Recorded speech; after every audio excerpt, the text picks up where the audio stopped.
I was honored to be part of the Freedom Flotilla. People were in high spirits. People were ready to go, and people were ready to break this illegal siege on Gaza. You know, there was a plane that flew over our vessel. We came to know it was a military plane. We were told that we are being intercepted, illegally intercepted in international waters, and that the Israelis are coming. And one of these guys comes and he aims the gun at me. And I said, where are you taking us? And then he said, Ashdod. And I said, where is Ashdod? He said, closer to Gaza. So I told him that you have to take us to Gaza because that's our destination. When you are fighting for a cause, then you should be ready for any sacrifice. I will go again because it's not about me. It's about, as I said, saving the humanity.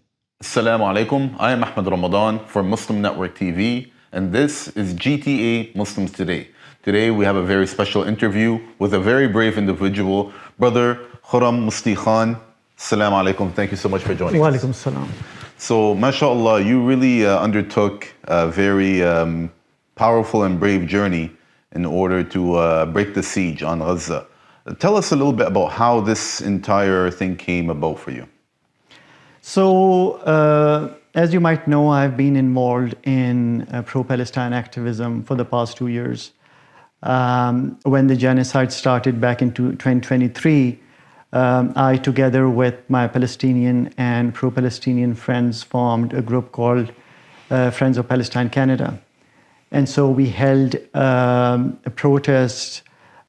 We met elected representatives to put pressure on them to take a stronger stand on what's going on in Palestine and to condemn Israel's actions.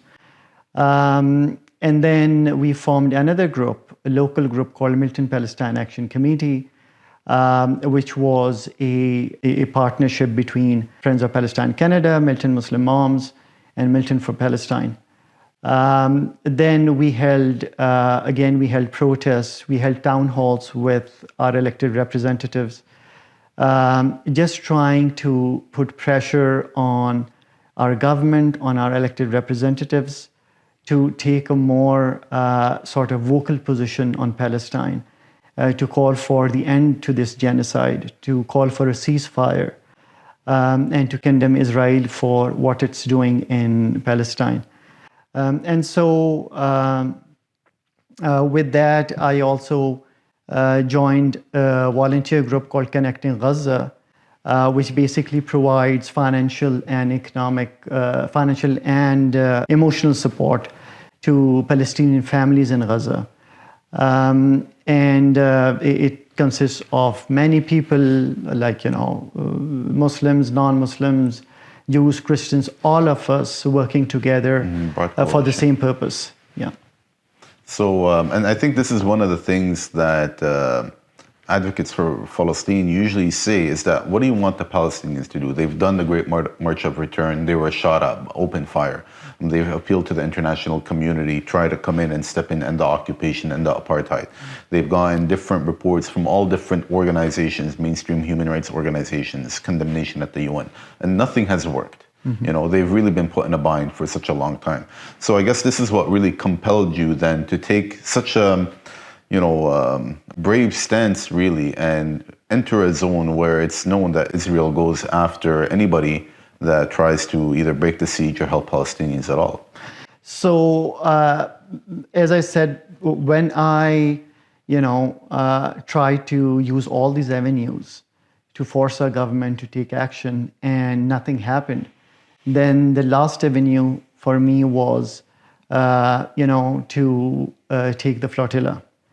And so first I came to know that there is the Global Samud Flotilla that was going, but then I was told that there's no Canadian boat as part of the Samud Flotilla, but there's another flotilla that's going to go soon after. And so I was selected. I was honored to be part of the Freedom Flotilla, and yes, so when Canada did not impose a two-way arms embargo on Israel, when Canada failed to put diplomatic and economic sanctions on Israel, that's when I realized that as citizens, as people of conscience, we have to do something and we have to step up. Absolutely. So there was 6 Canadians on this flotilla. Did you have a chance to interact with any of them? Can you tell us anything about them? Yeah, for sure. So other than me, there was Ms. Wasson. She also lives in Toronto. She's She Indigenous, belongs right? to the Indigenous community. Nima, she is in Montreal. Then there were 3 other Canadians from Newfoundland and Labrador. So yes, we did get a chance to connect with each other on the vessel, and I think it was courageous for the females as well to stand up and be a part of this mission. So I want to get to the part where you're actually kidnapped in international waters. But just leading up to that, how was the mood of the flotilla that you were a part of? What was the environment like? What was the feeling of the people? The feeling was good. People were in high spirits. Now, before we took the flotilla, we sailed towards Gaza before our journey. We had to go to Otranto, which is in Italy. We had 2 days of training. And so once we had that training done, then we boarded the vessel and we went towards Gaza. The mood was, as I said, people were in high spirits, people were ready to go, and people were ready to break this illegal siege on Gaza. So you were on the vessel for 8 days, day and night. Just tell us a little bit about how the actual day schedule kind of went, how you basically lived there for about a week. How did that go? So it was tough because, as you know, the days are long and you are on a boat in the middle of the sea, and that's the Mediterranean Sea. But there were people from all over the world. I had an opportunity to make some good friends. So, sitting with my friends, browsing through the internet and looking at the news, just trying to see, what's going on with the Samud folks, how they are being treated by Israelis. And then we had sessions as well on the boat. We had, people talking about their experiences. We had drills. And then we had food twice a day. And so the days went by through interaction, through knowing each other, and through, making good friends, having good conversations with people. So I saw videos online of dolphins joining, I believe, the Samud flotilla. Did you end up seeing any dolphins? I myself did not. I was in the lower deck at that time. But as soon as I went up, people were showing me, videos of dolphins. So they were around your boat? They were, yeah, yes. Okay, yeah. All right. Okay, that's awesome. So tell us a little bit now about your experience once you crossed into basically the line where Israel now is going to intercept the boats and start kidnapping people. How I really, there's a lot to ask about this, but I wanted to know how you and the crew felt, and then what was the experience like and how they treated you. Yeah, so before I go into that, I'm just going to mention here that even before that danger zone, there was a plane that flew over our vessel. We came to know it was a military plane, and it was unmarked. So we assumed that it is one of the Israeli surveillance planes. And there were, of course, drones flying at night on the vessel. Once we reached the danger zone, so we got a announcement from the captain that everybody has to come to the upper deck, and this is for real. When we went to the upper deck, we were told that we are being intercepted, illegally intercepted in international waters, and that the Israelis are coming. We could see the naval boats, I think Zodiac, that's what they are called, at a distance coming towards the vessel. And then once we took our seats on the upper deck, we saw 2 helicopters. We saw like 4 or 5 naval boats. We saw 2 frigates. We saw a plane flying over. We saw drones. So it was a major operation. And at first, I did not understand why Israel is conducting a major operation on a civilian vessel like ours. But then with time, I realized that they were actually nervous. They were nervous from our mission. They were nervous because Sumud had, preceded us. They had created some issues for the Israelis. It's a panic move. Sorry? It's a panic move. It was a panic move. And then we were following them. Our vessel was the biggest vessel among both the waves. So, that's how they intercepted us. So now they intercepted you. They come on the boat. How was that like? How was that interaction between the crew and the Israeli force? Once they came on the boat, they actually climbed down through the helicopters. They also climbed up through the naval boats. There were, I think, almost, I would say, 20 to 30 Israeli commandos who were. And how many people were on your boat? We were like 92 with the crew. Okay. And so at that time, now the interesting thing is, as soon as they illegally intercepted a boat, at that time I was trying to wear my kufiye.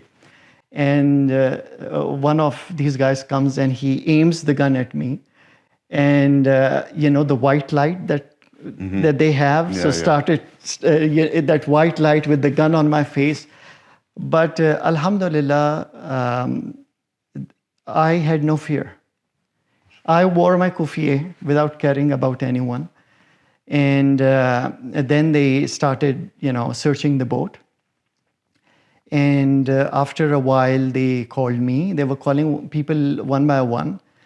They weren't calling everyone, but a few of them. Then they called me. And then when I went, closer to the forces, there were like, I don't know, 8 to 10 people standing there.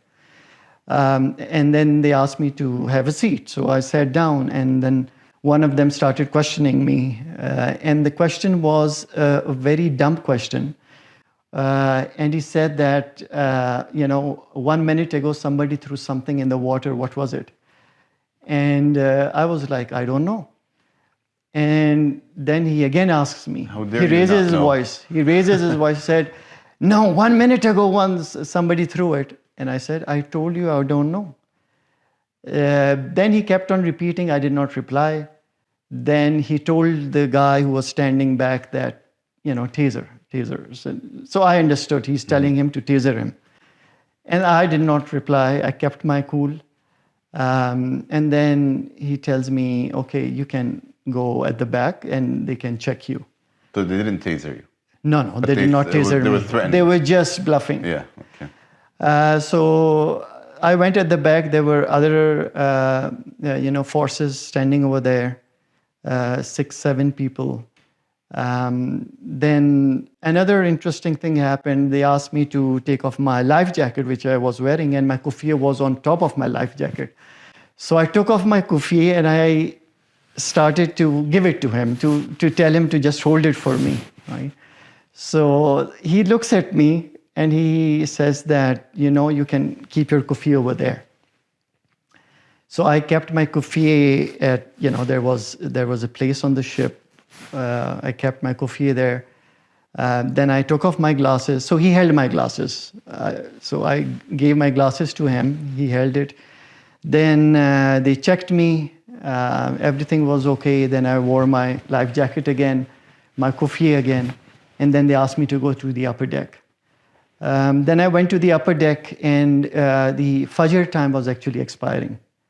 So upstairs, there were many more upstairs. Like, people were also sitting on the bench, passengers, but then There were like 10 of the naval forces, Israel's naval forces people, commandos. They were standing there, and I asked one of them, I said, I need to pray. And so he said, okay, you can pray over here. So he took me to a place where I said my Fajr prayer. And after that, we were told to go downstairs. I even told him, I said, where are you taking us? And then he said, Ashdod. And I said, where is Ashdod? He said, closer to Gaza. So I told him that you have to take us to Gaza because that's our destination. Nice. So he did not say anything. He didn't say anything. So then he took us downstairs, and there was this big hall. Well, all the passengers were then seated. They were confined in that big hall. So I want to get to Ashdod in a second, but you mentioning praying Fajr there. You're obviously a Muslim, and this is GTA Muslims Today. And the question I want to ask you is, what is it about Islam, about being a Muslim, that compels you to stand up for justice, that compels you to stand up for people that are suffering and being persecuted? Ahmed, I'm glad that you asked this question, because as a Muslim, my motivations comes from my faith. So I was actually, in my younger days, I used to look at my father. He was a very brave man. And sometimes when I used to think, and he looked, he would challenge the oppressors. He would look them into their eyes and tell them that they are wrong. What they are doing is wrong. And so one day I just asked my father that, he has so many enemies, from whether it's the generals or the drug mafia or land mafia. And so he drives alone by himself, and he's an easy target. He can be assassinated anytime. So I told him that you need to take someone with you. You can't just drive alone. He told me two things, which I took it to my heart. One was, he said, because we are Balochi, he said, Allah Malik, which means in Balochi that God is my protector. Though he was a leftist. He was a leftist politician, but he had faith in God. The other thing he told me is that when you are fighting for a cause, then you should be ready for any sacrifice, and you shouldn't be afraid. So these two things always, sat with me.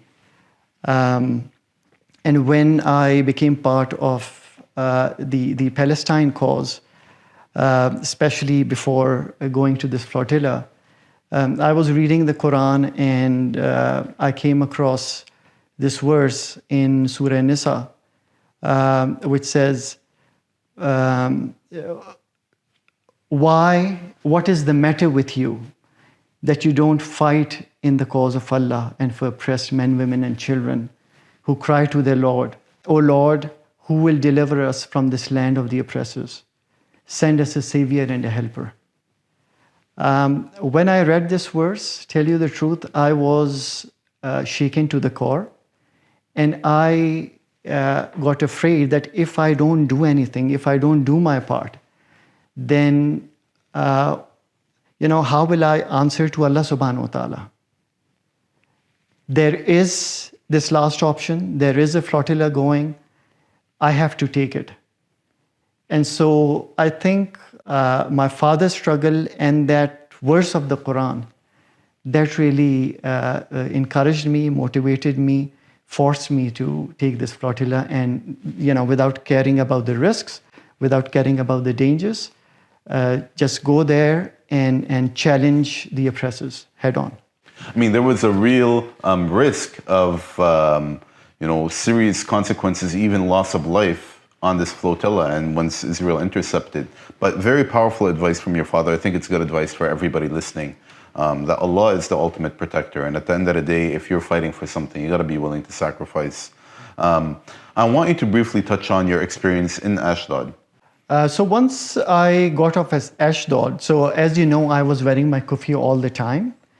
That was an act of defiance on my part, just to send a message that I'm not afraid of them, and that I will speak up and I will stand up for Palestinian rights no matter what. And then wearing that kufi, I got off at Ashdod. As soon as I got off, there were many policemen standing there, but none of them came forward. And I started walking, I walked for a few feet. And then suddenly, someone came and tried to pull my one hand back, and then the other person came and tried to pull the other hand back. And then I felt a knee on my spine. Now, I don't know what happened, but sometimes Allah subhanahu wa ta'ala gives you strength. And so they could not do it, and I started resisting. They could not pull my hand back. But I felt that because this was dark, I could not see their faces, and they were behind me. They were not in front of me. I think there was a third person that came, and then I felt that there was more force. And then they zip-tied my hands on my back behind me. And then they took my kufiye. They took my kufiye, then they took me to the holding area where they made me sit on my knees. So myself and all the other passengers were made to sit on the knees. They made us sit for like 45 minutes. Then they pulled me up, took me through processing. Then they cut off my zip ties because they had to do the checking and everything, the frisking. Once that was done, then they again zip tied my hands, and this time they even blindfolded me. Blindfolded me. It was a lot of pressure on my eyes, but then they took me into a van, made me sit.